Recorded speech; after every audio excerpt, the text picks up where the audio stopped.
Ay, Jella, ito yung bahay ko. Yan. Yan yung dining. As ayan si Judith. Nagko-computer siya. Oh, ayan o. Hi, Tit. Kaway ka, Dit.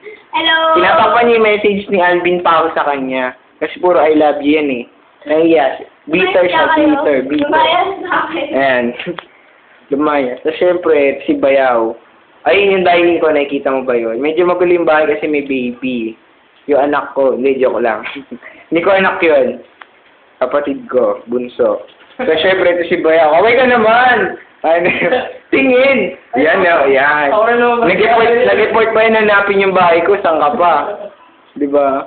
Kung sino-sino pa inistorbo niya, makita lang yung bahay ko. Yan. Ang tama naman, Pasko na, diba? Okay. Labas tayo. Ito yung harap. Yan. Patawad! Yan. May nangaroling.